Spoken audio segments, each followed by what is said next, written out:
Oh, yeah. Freak out, freak out. Yeah, I'm looking right into the video scope, And this is Macho Man, #1 Macho Man impersonator, past, present, future. Yeah, and I'm here to tell you, you are watching 49er Minded with Bashar.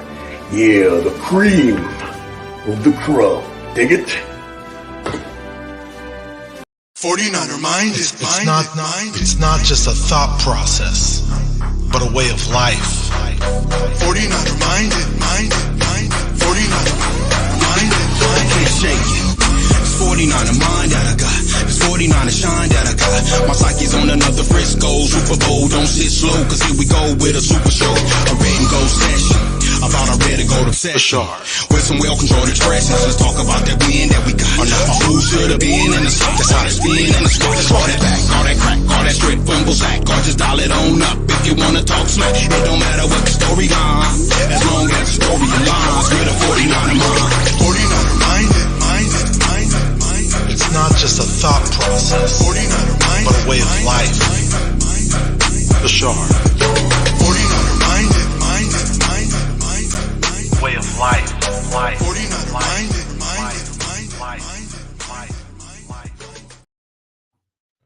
What is up, everybody? Welcome to another edition of 49er Minded, where we get into the minds of 49er fans. Great to have you guys on. It's always a great day to talk 49er football, especially that we're going into the playoffs. Seattle wildcard weekend on Saturday. You're going to get a little bit of rain. I don't know. Some say a lot. We'll see how it goes out. But let's see what's up to my... Oh, we got Raphael in here. What's up, Raphael? Good evening, Bashar and everyone. How you doing? Great to have you here. We got Brian Culp. What's up, Brian? How you doing? The Batman 49er fan. Raphael says like and subscribe. And let's bring on my guest, Fazil. What's up, Fazil? How you doing, man? Doing good, Bashar. Thank you for having me on. I really love your show. I appreciate all the shows and all the guests you bring on. You got something good going. I just hope everyone keeps promoting and subscribing to your content. Thank you. Really appreciate having you on. And I've known you from back when we used to call it on the Hawkator show. those are fun times, you know. Hawkator took a break. Who knows? He might come back to YouTube one of these days. We'll see. If he does, I'll let everybody know without a doubt. Known that guy since the days of Candlestick. Back when Mike Nolan was the coach. But definitely caught up with you on the spaces as well on Twitter. That's how we got more connected. A lot of really great 49er fans on the Twitter spaces, and people that drop good knowledge on there. And if for those of you guys who want to follow Fazil on Twitter, I put his information in the description box of this video. We got Brian Culp says, let's beat Seattle. But yeah, man, I understand that you're going to the game on Saturday, right? Yep. I'm going with my sister. Going to be in section 124, row 8. It should be a little rainy. I'm looking at the weather every day. Going to have those ponchos, and I got my weatherproof gold jacket ready, my Niner chain, and my Bosa jersey. Going to be there, man, and Levi should be rocking. I can't wait. I'm so excited. Yeah, you got a Bosa jersey. 18.5 sacks this season for Bosa. I think Bosa has some fire in him, actually, because I don't think he's done with getting the sacks, because I think he's pretty pissy about not being able to get Alden Smith's sack record, and hopefully we definitely see him, pile up the sacks when it matters in the playoffs. That'd be really nice. Did you go to any other games this season? Oh yeah. I've been to the Rams game against Monday night in October, and then I was at the Chargers game on Sunday night, and then I was at the Dolphins game and the Commanders game on Christmas Eve. Those, and then going to this one too. And if they win this week, I'm probably gonna be at the divisional round. Oh wow! Okay, cool. And you never know if we make it that far. If Philly gets ousted, the NFC Championship game will most likely be in Levi's. I don't like to look too far ahead, but just throw the possibility out there. What's up, Corey Davis? He says hello, 49er Minded. Check out Corey Davis's YouTube channel where he does his NFL picks. Really good guy, Corey, a faithful viewer. So let me ask you this. So since I always ask this question to everybody who watches the show, or everybody that I have on as a guest, because everybody has their own little unique story. Like, do you remember the first days that you became a 49ers fan and how it all developed? Yeah, bro, absolutely. I appreciate the question. I was a really little kid, bro. I know I didn't really understand it at the time, but I was like 3-4 years old, bro. Like I used to have like Niner like onesies and like shirts, and like I had a T.O. jersey, a Jeff Garcia jersey. My dad really inbred the 49er culture within our family. So like in our old house and everything, we used to just watch from there. And then once I just saw 49er, I would be screaming it like as a little kid, have a little football. And then my dad used to take us to games and stuff, and me, my mom, and my older sister. And it was just embedded for me from the start. All Bay Area sports, majority football was the most one we loved the most. Okay, so you had your dad bringing you in. That's cool, man. A lot of people don't have Yeah. that. I didn't have that luxury. When we came here, my dad didn't know who the 49ers were. My uncles didn't really know. And, my brother and I stumbled upon it later in life. So that's really cool to be raised as a 49er fan. Very few people have that within them. They can tell that story. Do you remember what, I'm sure you start off as a little kid, but do you have any memories of Candlestick, perhaps, of being at a game of Candlestick or any games that stand out that you went to? Oh, absolutely, bro. There've been a ton of memories at Candlestick Park. My dad was at the wild card game against the Giants when they came back. You remember that 39-38 when Yeah, they with were Jeff down Garcia and 30. T.O. Jeff Garcia against Kerry Collins, and it was T.O. and Strahan was pointing at him at the stands. Look at the score, and at the end it was wild with Mariucci as the coach, and yeah, he was there, and I was a kid, I was at home, but I mean, my dad got to go, and then I had some memories with the Kaepernick days there, with Alex Smith there, when the Jim Harbaugh days, went to some games there, and it was electric, and Candlestick has so much history and so much love there. I love Candlestick. A Candlestick was a lot of fun, without a doubt. I mean, tailgates were pretty damn fun at the Candlestick, and just the whole atmosphere and the environment. And it had this like Candlestick wasn't built for football. A lot of people don't know that was a baseball stadium. So you had Yep. that section that was like you had all these seats that were just empty in the lower section, because if you sat in those seats, you'd have zero view of the field. So they didn't even they're selling those tickets. The old school fans will know that it was a bottom level section where you couldn't sit there because you couldn't see the game. And had you sit there, it would be blocked off. What's up, Jesus Christ, my king? Great to have you here. Says, where's my diehard Niner fans at? Says, pick at the stick, man. That if there was a game Oh, not buying tickets for, that's probably it, man. I was gonna that go was there. yeah, my uncle went to that game. I didn't go to that game, unfortunately. Yeah, I wish I was like, I remember I was like 15 something years old at the time, but I remember that game as clear as day. We I clinched, watched had to get to clinch that year to get in. Yeah, I Yeah. watched that. I'm not sure if you've ever been to the Casino Matrix in San Jose. There's this big casino where they have this gigantic, huge sports entertainment area with these gigantic. Basically, they have the Niner games playing on a big screen from a movie projector. It's huge, and like I was like hundreds of Niner fans there when we watched the pick at the stick, and everybody went crazy, and I was a lot of fun watching that game, even on TV. I could only imagine how it felt at the stadium, the last game at Candlestick, basically. But that must have been a lot of fun. Let me ask you this. Do you have any idea what your first 49er jersey was, or maybe the first jersey that you bought? Oh yeah, my first jersey I've ever worn, dude. I was a kid. I mean, I remember first one I bought, but the first one I wore, it was T.O. It was T.O. It was Terrell Owens. My dad had Joe Montana jersey. He has a Patrick Willis jersey. He's got Jerry Rice. He's got Ronnie Lott. He's got all like signatures and everything on them. Oh, okay. I met Ronnie Lott once. I got his signature. The one guy I do want to meet actually is Jerry Rice.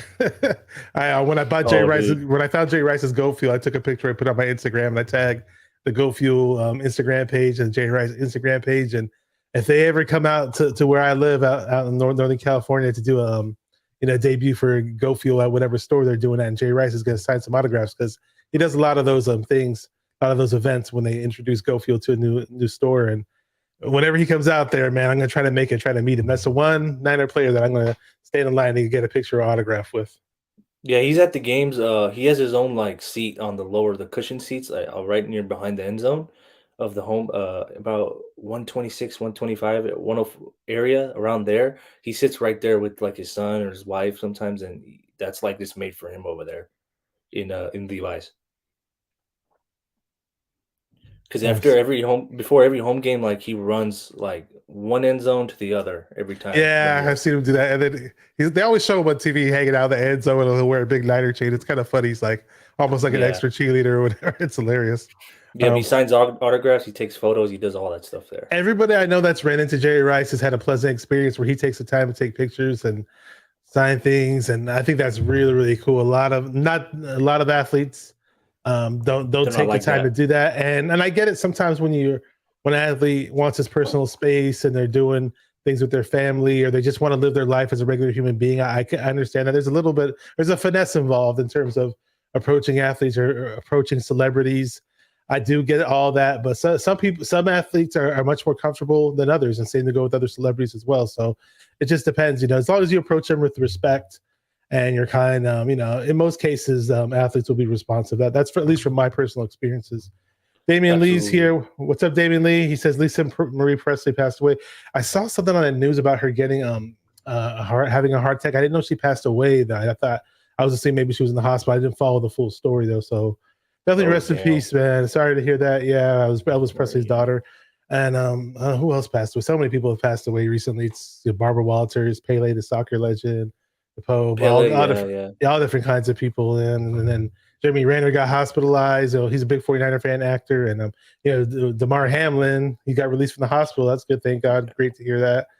So, man, yeah, that was tragic. I'm just so happy he's out of the hospital. He's progressing. Yeah. That gives oh man, that was some tragic experience. And just thank God he's okay. And so happy to see his toy charity moving up. Oh, yeah, it's kind of like a 1 in a billion. I would say 1 in a million, but I just heard millions of NFL plays or millions of football plays from, pee-wee leagues up to, high school to college, junior college and NFL, where tons of these hits have been happening over the years. And I don't think anybody's ever seen somebody, faint back like that and have to go under cardiac arrest after a hit, so it's just one of those rare situations that happen. And you never know when you can go, but luckily they revived him and then he's here now. So that's great to hear.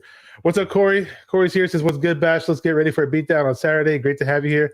Oh, well, okay. This is very interesting now. I have my cousin here. So this is my cousin Francis. What's up, Francis? Is 49er minded. It's not just a thought process, it's a way of life. 49er minded. He's my cousin.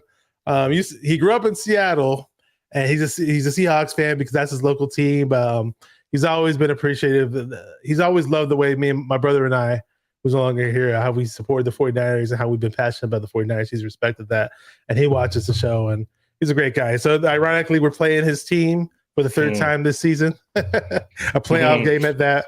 So, but so shout out to you and the family. I see you watching. Thank you. Really, really appreciate it. And good luck Saturday. We'll see. They're gonna need all the luck they can get, man. This is gonna be a tough game. But let me ask you this: if we're talking about meeting players, I mean, do you have any good experiences or any cool stories in terms of meeting any 49er players? Yeah, bro, a ton. Actually, I have not had one bad encounter with any 49er player, former player, current player, anything, bro. Everything's been good. Like with the players that I've met Jeff Garcia, Alex Smith, Frank Gore, Patrick Willis, Bryant Young, and Bubba Paris when he was in Walmart. 49er legend tackle, right? He was I met Bubba Paris. He showed us his rings too. We took some photos there and had some signatures with him. But and at training camp, I also met Richard Sherman, Fred Warner, Kyle Juszczyk, and Jet McKinnon when Jet McKinnon was a Niner. Oh, Jerick McKinnon! Don't say that, man. I can't stand that. Yeah, I know. He said some things about us, but I mean, dude, I just hated the fact that he never got on the field when he was on our team, and we were paying him all this money for nothing, Yeah. I met Kittle once too.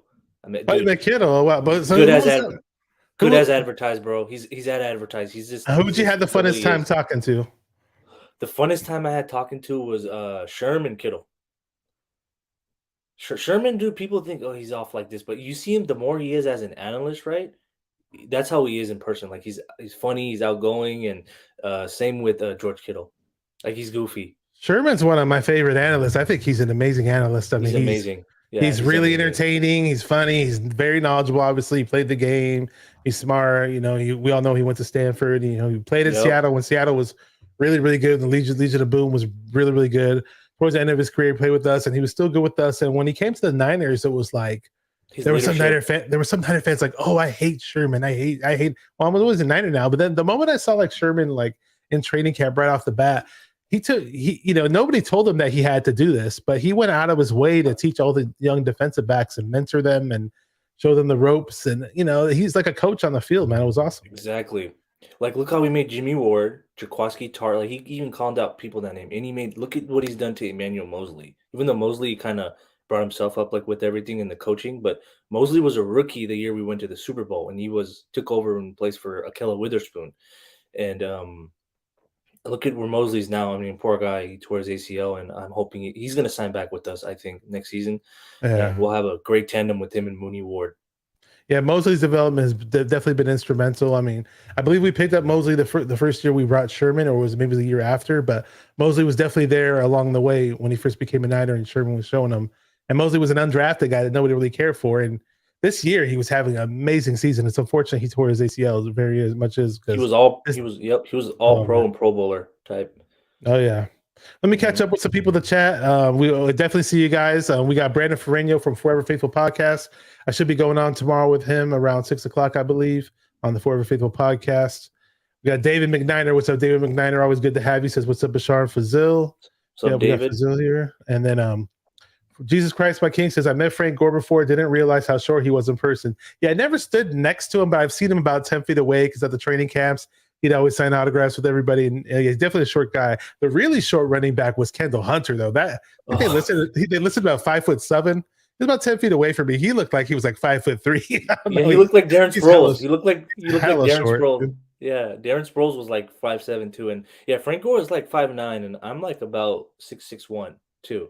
Yeah, So yeah, I was like, I'm dude, 6'1". Yeah. oh, yeah, I know. Yeah, I was like shocked when I saw Frank Gore. I was like, oh yeah, but dude, he was like electric on the football field. I loved his patient running, Frank Gore. Frank Gore is not the fastest running back, but he sees the holes and he has patience, and He was so he durable. doesn't he never goes down easy. So Yeah, he was so I durable hope I too. hope he makes the Hall of Fame. I really do. His longevity was amazing. I wish he didn't get injured so that much as a Niner, so he could have maintained his speed. And if you saw Frank Gore's speed as a freshman at Miami, way before he had those two knee injuries at Miami, he had like Reggie Bush type speed when he was first coming around. Man, he was When he went really to the explosive. U, yeah, he like I think his son is coming up now, Frank Gore His Jr. son is, yeah. I don't know how good he's going to be Yeah, in the NFL, but he had a really good final game.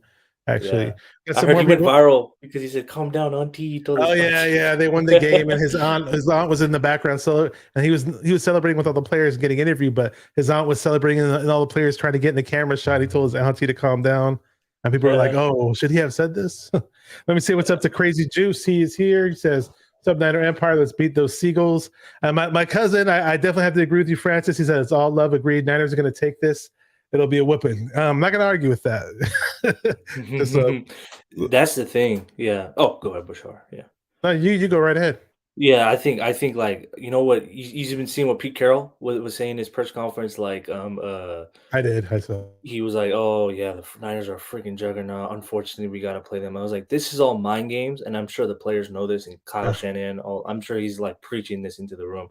Oh, you can't beat a team 3 times in one season. Like last year was Exhibit A with the Rams, and it was the Bucks and the Saints in 2020, right? And then the Bucks came in and beat them in New Orleans in the division. But this is much different. Like this has to do majority with overall roster versus their overall roster.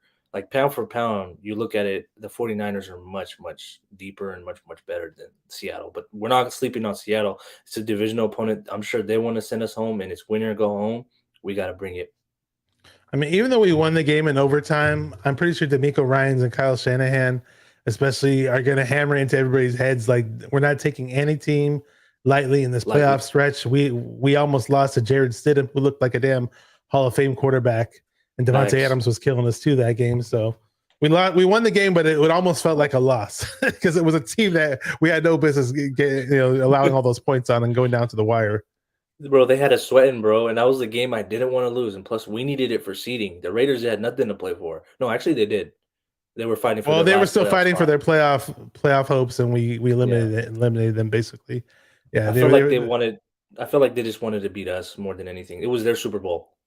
pretty much was, man. Surprisingly, they showed up, man. I mean, it took us to fight a little bit harder to beat them, but we did it. So yeah, let me get. I always got to ask this question because this is what I do. This is one of my passions. Yeah, I think you might be knowing where I'm going with this, but in my opinion, pizza is a big thing of mine. In my opinion, no food goes better with football than pizza. So let me know what's your favorite style of pizza and possibly what's your favorite. You could talk about your favorite flavor combinations or your favorite pizza place. It's all yours, man. Oh, bro, I love cheese pizza as like a kid growing up, and then like me being Muslim, like we halal meat, right? All blessed meat. So like I usually love like at the New York Pizza and Kebab here we have. I love the all meat chicken pizza. and Yeah, everything. It is. I've had beef pepperoni. Beef pepperoni is pretty good. I'm sure you probably had that before, right? Yeah, the restaurant, it's pretty Yeah. good.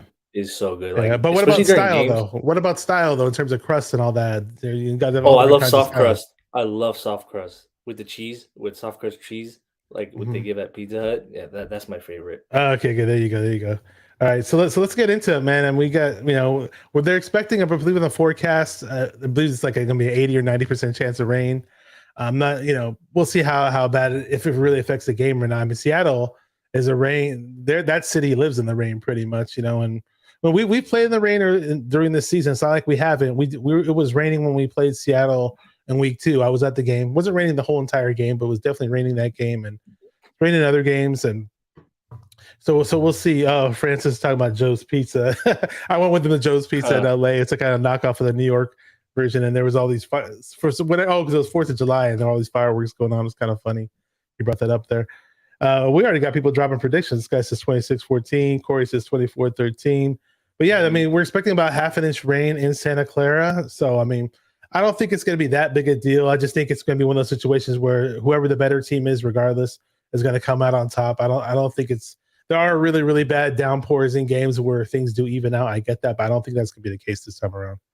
I kind of agree. I think overall, especially when it comes, if this was like a regular season game, you would want to say, oh, one of those games. But during the playoffs, it's completely different. There's more focus and there's too much at stake. Especially us being home, they've been practicing in the rain. Seattle does live in the rain as well. Like it's always rainy and cloudy, overcast, gloomy there. But I feel like with the game, yeah, I feel like overall in control it'll probably be the Niners. Seattle may drop a little haymakers here and there. Oh my God, that the fans would be going crazy over on one play, like you had in like the Raider game and the Commanders game, and probably the Cardinals game in the first defensive series. I feel like it'll be maybe something like that, but I think Niners should control this game from start to finish. And I was going to ask you this: in the last time we played Seattle in the playoffs, it was the NFC Championship game. Hmm. Kaepernick was the quarterback. We lost 23-17, and it wasn't it wasn't a fun game to watch. Do you still have any thoughts about that game or any nightmares or anything like that in terms of that NFC Championship game when Oh, Kaepernick bro, was all playing? three, all three. I remember memories from it, nightmares from it, and also I remember the game extremely vivid as possible, bro. I was with my neighbors, right? It was a whole full-fledged Niner party that day. It was a 49er jumper they had their nieces and nephews there, and everyone just came, and it was like 100 people, like about 50, 100 people in the house. We thought we were winning, bro. I was like, oh, we're gonna send Seattle home on their home field. We split with them in the regular season, bro. But yeah, that ending, bro, it just crushed everybody, bro. Because I felt like we were up in that majority of that game up until the fourth quarter. We would control that game. I think it was really different because in that Harbaugh era, we never played good in Seattle. And that was like the only game, yeah, in that magnitude. We were up like 10-0. It was like 17-10. It was like that. And then the fourth quarter, they just came and they just took it from us. And the What was it? turnover. Wasn't there some like crazy fourth? Was it 4th and long or 3rd and long? It was like, I'm not talking long. I mean like 3rd and 30 or 4 and 30 yards. One of the two. But then Russell Wilson drops back. I'm thinking, okay, we're gonna stop them. They need 30 yards to get first down. And next thing you know, Russell Yep. Wilson throws a damn touchdown on that play. I was like, oh my gosh. When that Hmm. happened, I had a bad feeling. And it was I remember. towards the very end when Kaepernick dropped back and he threw that one pass to Crabtree, he had freaking Richard Sherman, guarding him step for step. I did. And then you look on the left side of the field. I know hindsight's 2020, but the left side of the field, Quentin Patton's wide open for Yeah, 12 I yards saw on the that. field. Vernon Davis, everybody's open on the left side, and Yeah. Kaepernick probably could have ran it on that play. And again, man, you They just wish you could relive those moments and have them play out differently. Yeah, they were really just playing the end zone. They were playing their drop back coverage. I saw Patton open. You could have got some yardage there. Vernon Davis was open. Yep. And I think Kaepernick, they really wanted to shut Sherman up there. I think that's what the talk of the town was during that game. And then it was Crabtree versus Sherman. And then Sherman was like, all right, Kaepernick was like, I'm going to you. I'm trusting you. And it was a little bit that tip, bro. It was kind of, I don't think if Sherman tipped it that, Crabtree may come down with that ball. And then my initial thought when he tipped it, it was going out of bounds. I was like, "Oh, And then no, Malcolm crap, is Smith was incomplete?" right there. It was And then Malcolm Smith Malcolm that picked Smith, it up. Yeah. yeah, Malcolm Smith just caught it right in the midair when he tipped it because I thought, "Oh crap, it's out of bounds." Another play, no worries. Another former Yeah, Niner, for 49er, Malcolm Smith, but we signed him and apparently he did nothing with our team. So yeah, he was yeah, part of the rebuilding process. Yeah, he was a serviceable player. Yeah. Corey Davis says 49er minded. Who do you think is going to score the first touchdown for the 49ers? Very good question. I'll stick with my gut on this. I'll say CMC. Christian McCaffrey. I love what he's been doing as a 49er. You know, he's been doing all kinds of great things. I think he's the acquisition of the season. I agree. I think CMC might. I think he's gonna have a rushing touchdown to start the game. That's what I'm thinking too. And you know, he ran the ball really well against us last time we played the Seattle Seahawks in Week 15. He had over 100 yards in that game, and he just really every time he had the ball, I felt like, you know, when he gets to second level where the linebackers are, I feel like if he makes one more guy miss or breaks one more tackle, boom, he's off to the races. He had basically had 108 rushing yards against Seattle in Week 15, 30 receptions, and Seattle's run defense is not impressive. I mean, they give up 4.7 yards per carry to running backs, which is 24th in the NFL. And now we have Elijah Mitchell in the mix, and you know we're starting to use Jordan Mason a little bit more. TDP's coming along, so I don't know, man. I see a lot of monster. I do. I see a lot of running this coming Saturday. Yeah, and this kind of benefits us because, like, for the rain purposes, you know, they probably run the football more, and having Mitchell back, you know, and McCaffrey can limit his carries. Like, you can just 1-2 punch both of them, and when the game gets like more physical and more tight, like in these playoff games, and you're gonna need a back like Mitchell, like it can kind of leave the pain off of little rushes off of Christian McCaffrey, even though we know how impactful he is. But Mitchell has his own, and Jordan Mason's is another like baby Marshawn Lynch, and he can pound them too. Like, I think Kyle and the offensive line and the offense is thinking like, yeah, they're licking their chops going into this game. Yeah. And last time we played Seattle, the score was a little closer. The score was a lot closer actually than it should have been, in my opinion. I agree. You know, it's like didn't they take away a pick six from us when Nick Bosa? Nick Bosa's a roughing. Yeah. Yeah, he leveled Geno Smith. He leveled Geno Smith, but they called roughing the passer, and it should have been a touchdown for Diamondo Lenore. Oh yeah, it was a pick six, and Lenore was in the right place. Like, he just basically sacked him. He hit him. I don't know what the ref was thinking. Oh, this is too, can't even touch the quarterback no more, right? In today's era. And then like he just picked it, and then it would have been 28-3. And I think they would have just threw in the towel there. Seattle. It was a bit of a momentum swing too when they took that from us. And also, you mentioned Jordan Mason. At the very end of the game, I believe Jordan Mason was at a 47-yard run, I believe, at the very end of the game. And then he gets tackled at like the 2-yard line. And then, you know, they could have just pounded it in right there. So it wasn't like, sure, 21-13 on paper looks like, oh, wow, close. This was a really close game. But if you watched the game, you would have known that the 49ers pretty much had their upper hand. There was all context. People need to stop looking at. People look at scores. Oh my God, it was so close. It was a blowout. I was like, context matters, guys. You got to see the highlights and everything.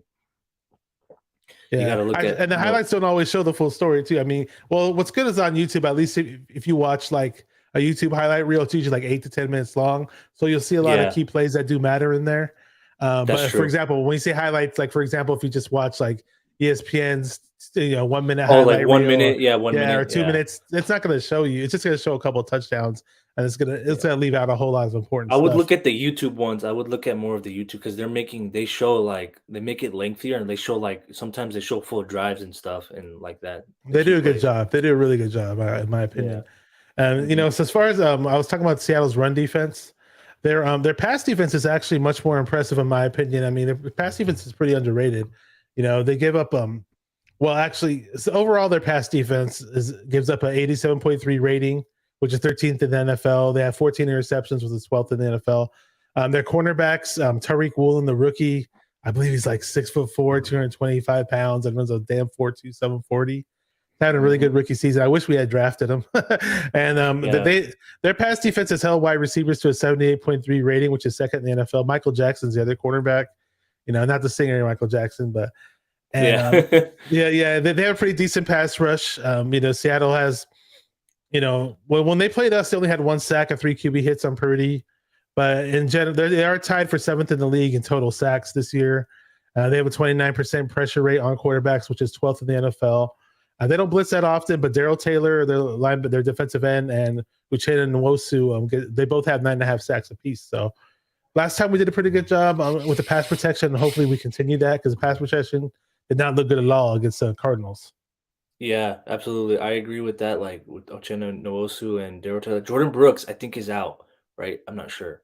But he's one of their like linebackers that was key in like those sack totals as well over there up in Seattle. And but their corners like with I forgot it was Michael Jackson and Tariq Woolen. Tariq Woolen, yeah. Sherman really pressed on him before this during the draft analysis. I was like listening to Sherman about Tariq Woolen. He was telling, people like don't sleep on this guy. Don't sleep on him because Sherman, he knows talent. He was a fifth round pick as well. We passed on him and he wanted to come here too, Stanford guy. But like he talked a lot about Tariq Woolen. He led the rookies, I guess, or tied for the league leading in interceptions and Michael Jackson, and they also have Quandre Diggs, and they have a nice little safety in Ryan Neal as well back there. And their back four is pretty good. Not saying it's the best, but their pass defense is much better than their run defense. I totally agree, but there are some Mhm. holes in their pass defense that I'm going to bring up, and they definitely Mhm. favor us. And we should Kittle. definitely take it. Yeah, Kittle. They do not do well. Well, first they don't guard running backs out of the backfield well in the passing game. They give up 102.7 rating to the running backs in the passing game, 106.5 rating to the tight ends, which was 24th in the league. So we got Kittle, CMC we got Kittle. CMC, and Juszczyk's not too bad in the Mitchell. backfield. Yeah, I mean, Yep. yeah, and Mitchell, man, what do you think about his return last week? Bro, he had two long-term like injuries with the MCLs, right? And he came back, from the Saints game, he got a touchdown call back with the BS Kittle holding call. And then he got hurt that game, and then he came back this game, and it looked like he never missed a beat. Like he came 2 touchdowns, that one catch out of the backfield. He took 37 up the middle, and it was a great block by Kittle on the side. And he just literally went 37 down, streaking down to the 4-yard line, and he punched it in from there. Like it was as if he Mitchell looks didn't miss super anything. explosive. He looks Mitchell really, really looks, explosive. yeah, he looks I more mean, to explosive have than he that did. paired with CMC is Mhm. like that. And That's Jordan Mason, yeah, that's an embarrassment of riches for Kyle Shanahan. I've never we've had good running backs going into the playoffs, but this is arguably the best 49er backfield I've seen since the yep, Ricky Waters, William Floyd days, which is when we yep. won the Super Bowl in 1994. Roger Yeah, Craig had so before with Roger Walsh, Craig and and then Rathman, and but this running back, in my opinion, has more depth than any of than our Shanahan's ever had. yeah. Yeah. And in terms of other 49er backfields in general in history, the depth of this backfield is really, really nice. I think Yeah, even Frank Gore didn't even have that under the Harbaugh days. Yeah, Kendall Hunter was there, and then LaMichael James was also there. But I yeah, and mean, then with Booby this one, Dixon. you have three like that can be three starting caliber. Obviously, you have CMC. Mitchell was a starter. Jordan Mason can start somewhere else, in my opinion, as well. If he got more carries and the more experience as he gets, I feel like take 15, 20 carry per game. Yeah, Jordan How big Mason's he is. he's Yeah. been really nice, man. I mean, I don't know. He's listed at 225, but Larry Kruger says he's between 235 and 240. Not sure how how big he really is, but he plays big, plays strong, and he's doesn't go down easy. And he's he may not have the fastest 40 time, but he doesn't look slow at all out there when he's on the field. Absolutely. Yeah, I really love enjoying, like Bashar, like I don't know what it is, but this year just makes me feel so much more confident than I did in actually 19 and in 21 last year going in. Last year, I mean, yeah, Jimmy G, he had the shoulder sprain, but you never knew with him, especially his playoff stats. He's the worst fourth quarter quarterback in NFL history. He's with like TJ Yates and all those other guys up in there, like a 28.4 rating somewhere around there. I'm not saying Jimmy's like that, I'm not trying to be a hater. I'm all for the 49ers, but I'm saying like with Brock, I feel like there's a sense of calmness. He has that poise, that mobility. He can move with his leg. Yeah, he's not that fast, but he can move. He's elusive in those short accuracy throws and right over the middle. He can do with Kittle has expanded his game more. Ayuk is getting the ball more. Now we're instructing Debo a little bit back more into the flow of things. I totally agree with you. We're going to talk more about Brock Purdy in just a second. We got Dan Castillo says, "What's up, Bass? Great to have you on. Great faithful viewer of the show. Good to have you, bro." Yeah, a lot of people don't remember this, and I almost forgot about this. But Brock Purdy, last time he played the Seahawks, for his numbers weren't too bad. 17 for 26, 217 yards, 2 touchdowns, and 0 interceptions. But he was still coming off an oblique injury. He still so he was Yeah, the rib injury. he was playing with some pain, So this time around, that injury has healed up. Hopefully, it gives him more of a boost to play better. I mean, he had a little bit of struggles in that Seahawks game, here and there on certain types of throws and certain types of plays, but we're a team with weapons. Like you mentioned, Brandon Ayuk, he eclipsed 1,000 yards this year, had 8 touchdowns for the season. Kittle, about 726 yards, 11 touchdowns. He finally developed himself as a red zone threat. I mean, at one point in time, I was telling people like about Kittle, like I was thinking like, why does Kelsey get all these red zone touchdowns? Why can't Kittle do it? And I'd be like, oh, well, you mentioned the quarterback, Jimmy G. I was like, well, maybe Jimmy G's the problem. And I was thinking, oh, you know what? Well, maybe it's Kittle. Maybe he's just not good in the red zone. And now that we switched the quarterback, and maybe it was Jimmy G. I don't know. Again, you're saying you're not trying to hate, but Brock Purdy has a knack at fighting him in the end zone, and that's going to be very important come these playoffs, man. Absolutely. Like it just opposes more of a threat, like with in the red zone because he's a big body. He's like 6'5". He's like almost 250, something like that. When you get him down there, you match him up with those linebackers one-on-one, like even with Isaiah Simmons, who he said he's like, I came into the league to stop guys like George Kittle.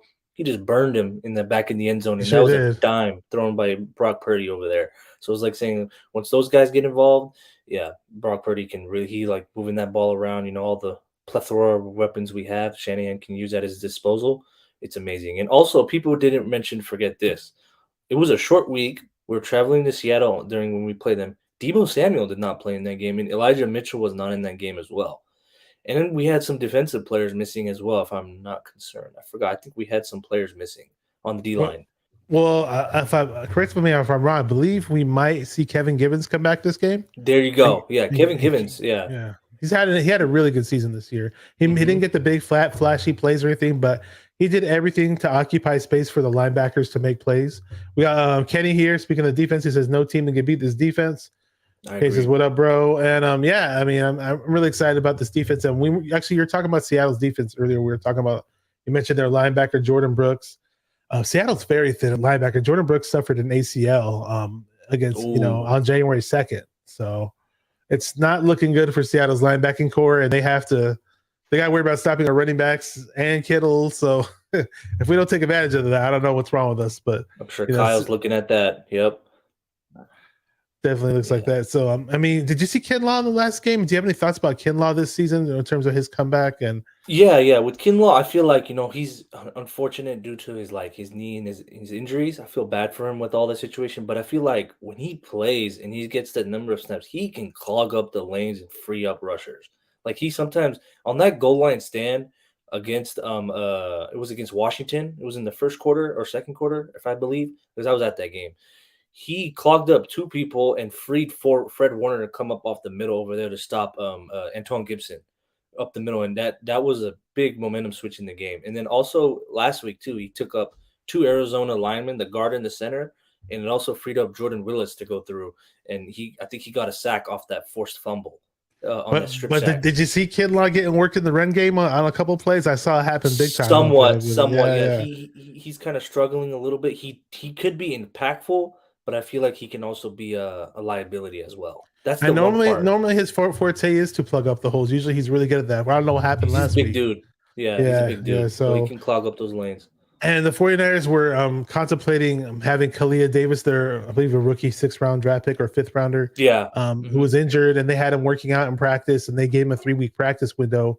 They decided to close the door on him and just use him for next year. They're not going to bring him back up. And I believe a lot of that has to do with Kevin Givens coming back. And I thought maybe if Kalia Davis had showed out, they would have just, put Javon Kinlaw on the back burner. But hopefully they see something in Kinlaw that's good and they see him progressing. I know he still kind of has to get back into real football shape, and he's still kind of green with his comeback.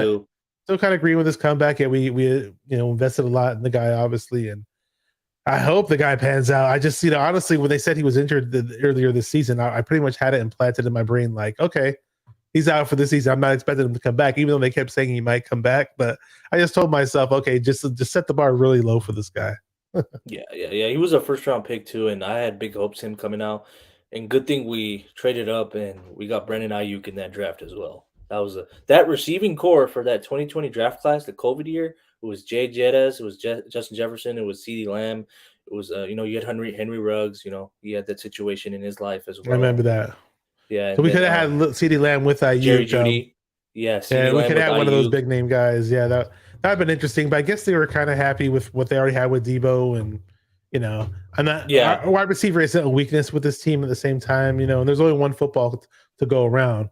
And that's right. this team does an amazing job of spreading the football too. I mean, I think if Ayuk played on other teams, he probably would get like 1,400 yard seasons. But I we don't agree. I we don't agree. we don't run our offense the same way those other teams do as well. It's a little different here. That's the thing, like we run the ball so much and it's predicated, the West Coast offense, especially the way Kyle plays it. We want to run the football, but also like when we pass, like it's gonna be hard for people to get 1,000 yard seasons, but they can do it, but it'll be like at a premium. Like you get the ball here and there, but it's just like, Debo, you had last year with the amazing season he had, and then you got Ayuk this year, Kittle. It's like there's only one ball, and then you gotta try to use your weapons in the most ways you can on that call sheet that you get. Let me ask you this: speaking of weapons, since we did see Debo come back last week, I believe he was lined up as a running back on one play, and then he ran to the left sideline, and then Purdy threw a little short pass to him, and then he took it for like, I believe like 18 yards or something like that, or 15 yards, and Yeah, got a first I down saw. for us.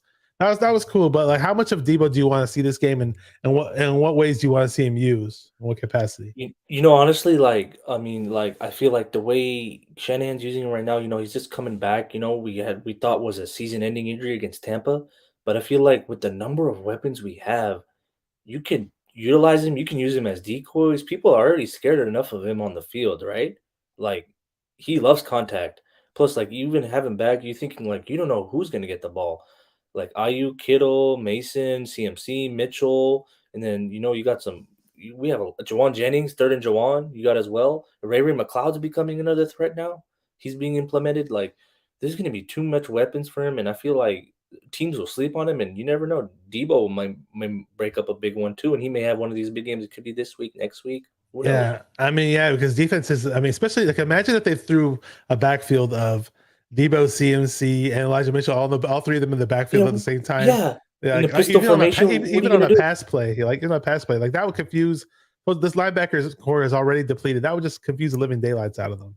Yeah, it's gonna scare the shit out of them. Like, what are we gonna what do we do? Are they gonna run pass option? They're gonna run it. They're gonna Purdy can move too, and then we're gonna leave someone down the field, someone wide open. Yeah, so we Yeah, got Dion from Niner Gang Podcast here. It says, "What's good, Bashar? Oh, snap! It's Facil. Great to see your face, brother." So Dion's here showing you some love. Check out his appreciate it, channel, the Dion. Niner. Check out his channel, Niner Gang Podcast. Kenny says Debo has to find his way back into the office. I totally agree. They're gonna find some ways to integrate him, and it's just, who knows? He might rip off one of those big plays because the team is, defenses are so worried about guarding everybody else, which is a great Hmm. problem to have. It's Oh a yeah, lot of fun with all these you don't weapons want we have. It's a lot of fun, man. you don't want to catch any of them in space. You don't want to catch Kittle, Ayuk, Debo, CMC. If they get any space, they see any daylight ahead of them, is game over. Yeah. Totally agree. So Dan says, I can't wait to see Kyle's game plan Saturday. I want to ask you this question, moving to another side of the ball, because it's been a little bit of concern. I think it's more of a concern among 49er fans, more so than the actual team, but I could be wrong.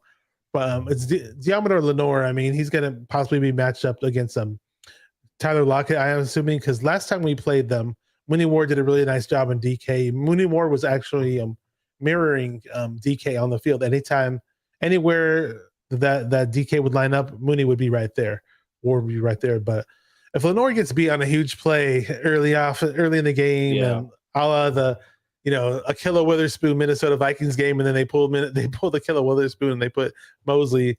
Do you see anything like that happening, or do you see what would you see play out, or are you worried I about Lenore at all in this I playoffs? remember that game as vivid too, because I was at that divisional game when we were the 1 seed against the Vikings, and that Diggs just burned him, and then you never saw him again. But with Lenore, the past few weeks, I think like his positioning, he was right. He was battling with Adams, yeah, with some blown coverages. Hufanga kind of fixed his stuff this week, and I think with Lenore, he was way too small, and there was kind of OPI on that AJ Green touchdown. But also, like, he was like 5'10", 5'11", and AJ Green's like 6'4". And then like, but I mean, he's washed as well. Like, in the Cardinals is blowing it up. They were having fun, doing whatever they want because Cliff Kingsbury just got fired.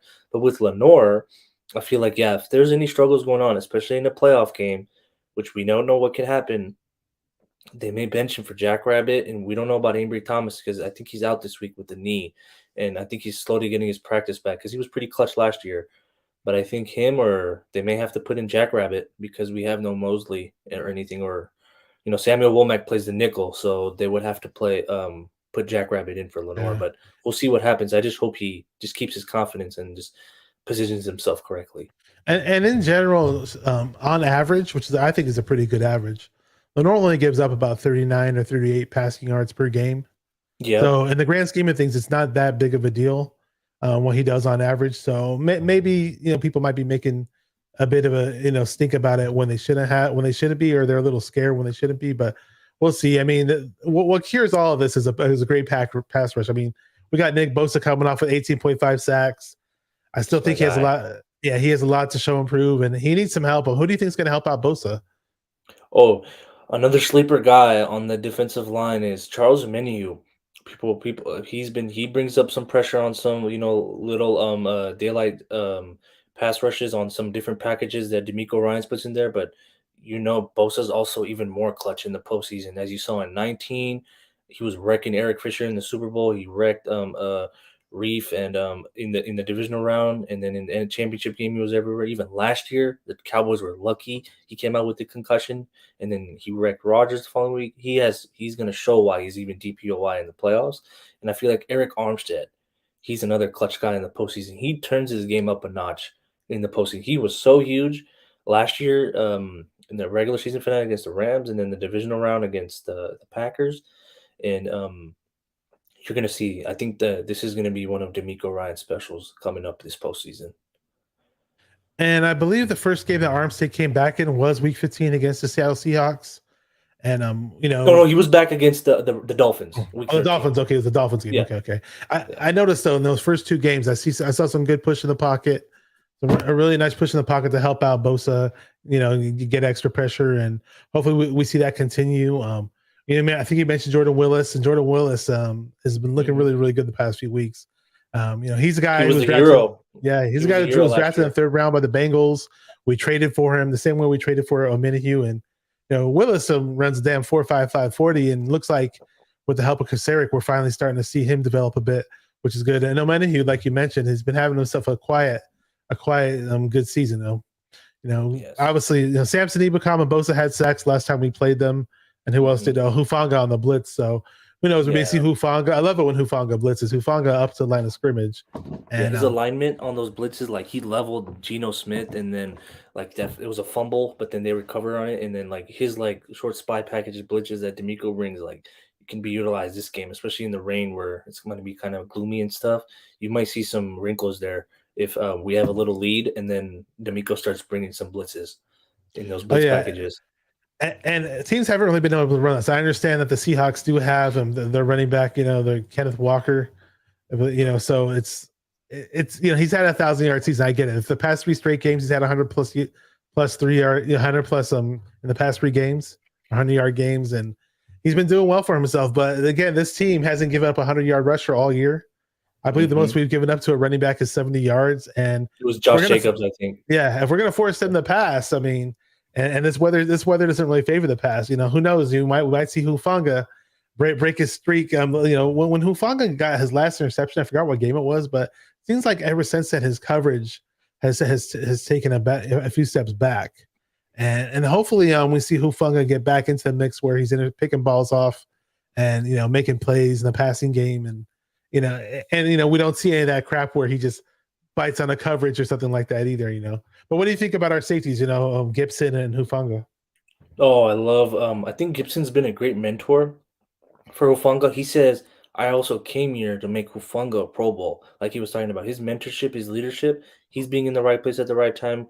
When he was with Jacksonville and stuff, what he learned there, they had Ramsey there. They made the AFC Championship with Blake Bortles at quarterback there. He was vital that year. People forget about him and Barry Church back there. But Hufanga, the last interception he had, I think it was a game sealing one. He does seal some games, like the Rams Monday night one he sealed, and then the Chargers on Sunday night he sealed that game. And I think with Hufanga, D'Amico Ryans talked about eye discipline.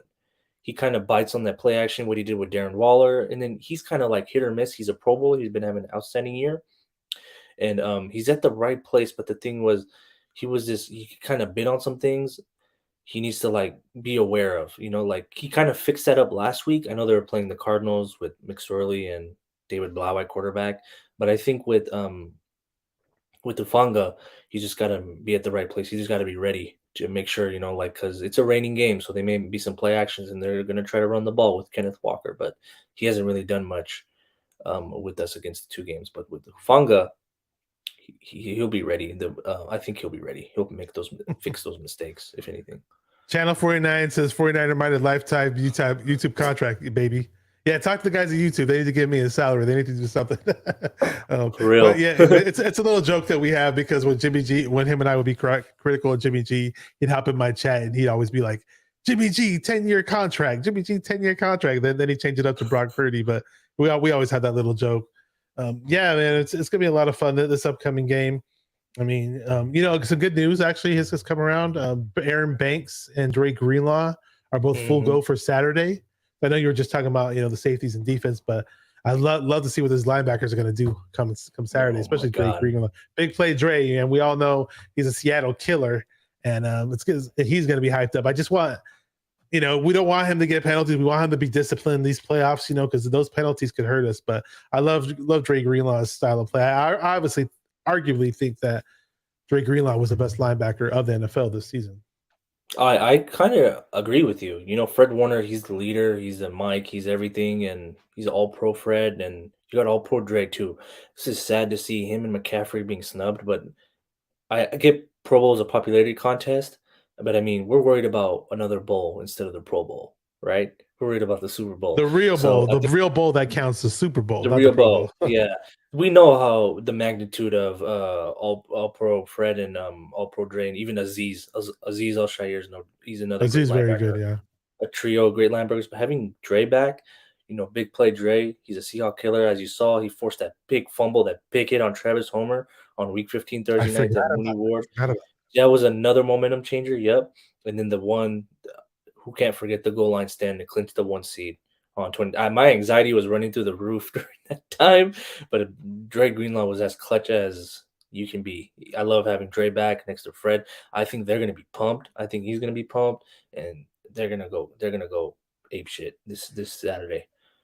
That's what I love about our defense. People may say, we're amazing in the run game. We're almost historical. We give up very little points, about 16 points a game. And the only flaw to this defense on paper is that we're like middle of the league in terms of giving up passing yards. But we may give up certain yards and certain drives in the passing game, but it doesn't mean the team score on us either. And this team is very instrumental when it comes to forcing turnovers. Like you mentioned, Drake Greenlaw punching the ball loose on Travis Homer. That was awesome. I almost forgot about that play. You reminded me. And that was a great play. Just Greenlaw's always looking to force the fumble. Jordan Willis forced a fumble on Blau last week, and I love the way this defense is turnover friendly. They're constantly forcing turnovers. Deshaun Gibson, who we were talking about earlier with the 2 interceptions. I'd love to see Noah Hufanga get a pick, or maybe Lenore gets his redemption. He finally does get his pick 6 against Seattle, and it doesn't get called back. I feel like that's the guy. I feel like everyone's going to say, oh, who do you think is going to have the first turnover of the game on our side, especially you'd think Gibson, right?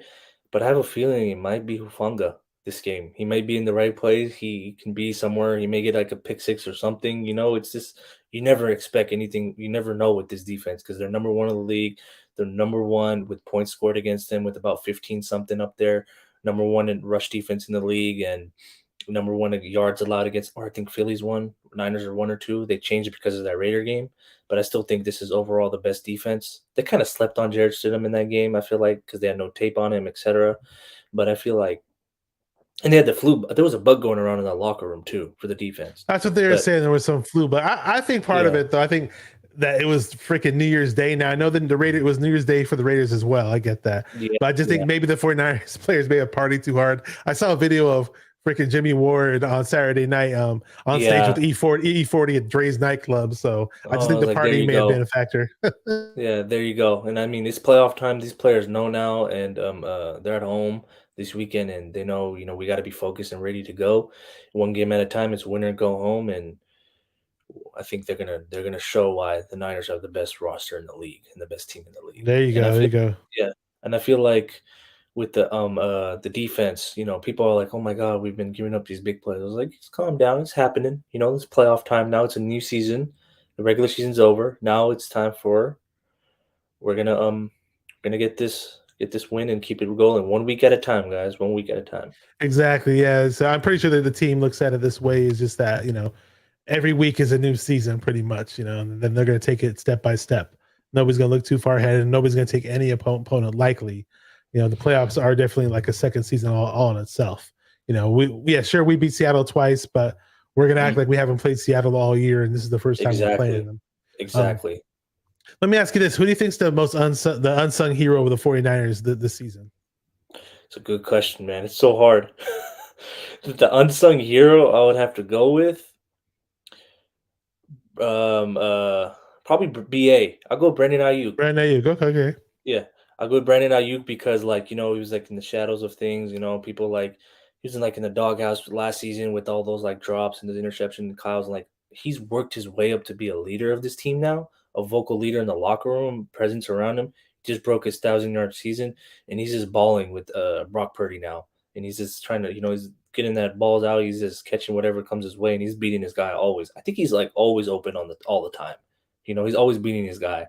And if you notice with the Brock Purdy, Brandon Ayuk connection now, there are times where Purdy may miss him and he'll go back and throw to him again. And we saw it last week where there was a pass where Ayuk was pretty open and the pass was a little off the mark and Ayuk had to dive for it. But then later, Purdy went back to him when they had success. So that was good to see. And 916 49er, welcome to the channel. If you're a new subscriber or a new viewer, make sure you subscribe and like the channel, like the video. He says Gibson is an unrated, unsung hero. Yeah, Gibson is quietly been really good. I mean, we rarely saw him get beat this year. And 916 49er, just to let you know, I'm over in Roseville. Actually, I'm in 916 as well, even though I'm a Bay Area. I'm a Bay Area guy. I grew up in the Bay Area, but good to have you here. But yeah, Gibson's been Gibson, we picked him up as a free agent, a very quiet free agent signing in the middle of training camp. And, he had made the Pro Bowl before with the Texans, but safeties, for whatever reason, this in this day and age, I don't know why, in a pass heavy era, they don't really have value like they used to. And so every now and then you see a guy like, Tayshaun Gibson dangling around. And look what happened to Jaquan Start. He started for us all these years, started all these years, and now he was just nobody picked him up after he got cut by the Eagles, So I'll definitely like what Gibson on offense is the unsung hero. So did you hear about the Adam Peters situation?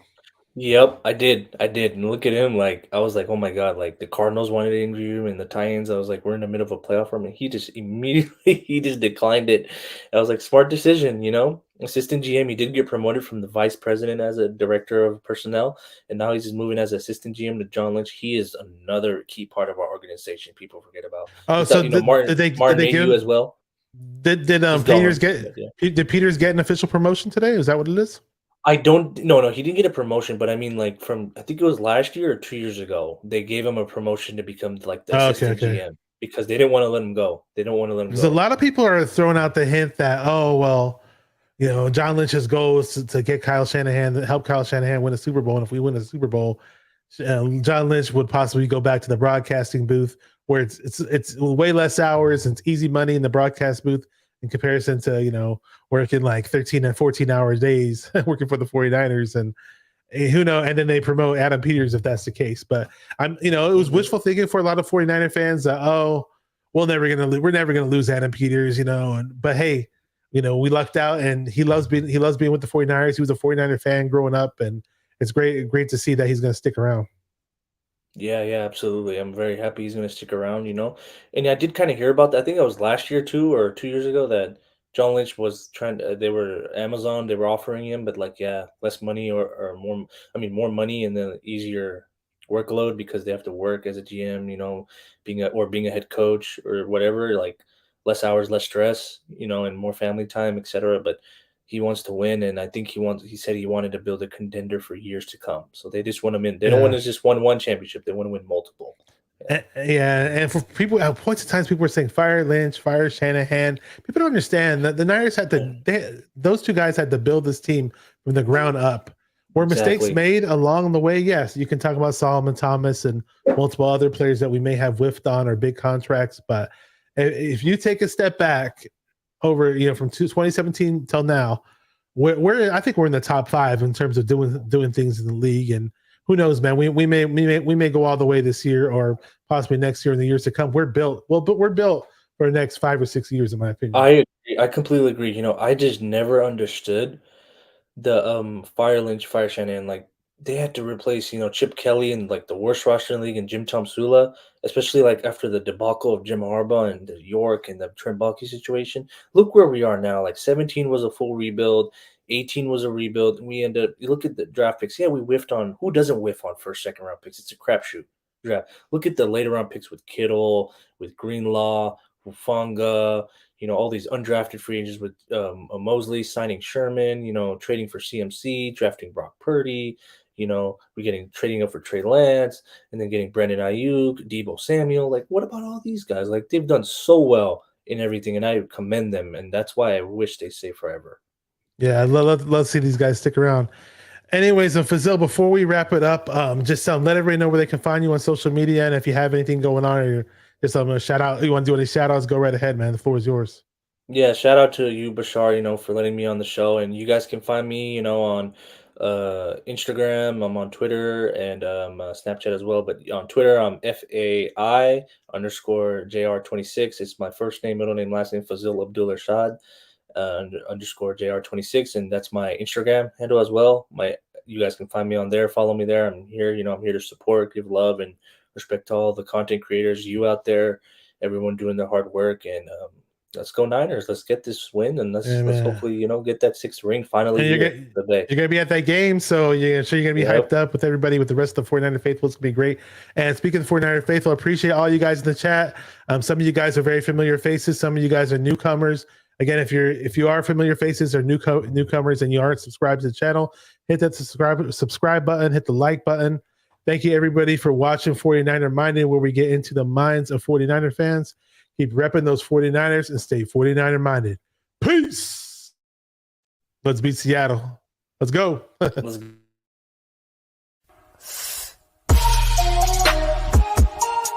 Come on, 49er faithful. Let's get it. Because it's 49er mind. We got to do this one time for the Empire. It's 49er mind.